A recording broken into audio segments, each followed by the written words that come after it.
What's up fella, Success Animation here. Before we start, I will give away my fractionation guidebook for free, but only to the first 1,000 people. So be fast and click the link in the description to save it. Game of Thrones Season 8. So everybody is talking about Game of Thrones Season 8, but there is a lot more to learn than just seeing it as entertainment only. So what are the tips and tricks we can learn from Game of Thrones in a pick-up and seduction way? 1. Dani Targaryen figures out how to please Khal Drogo.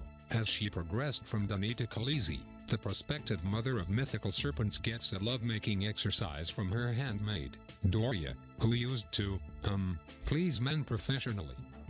She offers Khaleesi a hands-on exercise on how to apply her forces in the room, extremely, the ace tent, and make Khal consider her to be his equivalent. Exercise learned? Take control. Certainty is key between the sheets. Guarantee your accomplice you comprehend what you're doing, and they will be putty in your grasp. 2.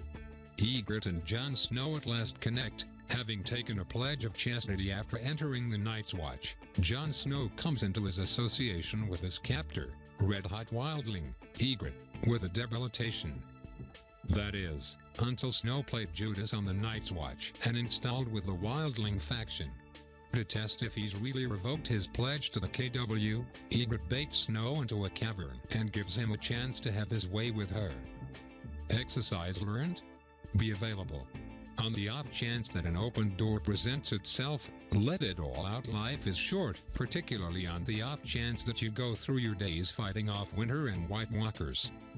3. Khaleesi gives herself eagerly to Khal Drogo.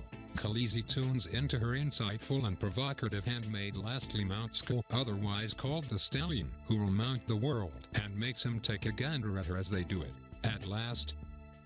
As equivalents. Exercise learned? Look. Nothing is hotter than looking into the eyes of the individual who needs you most without giving it much thought.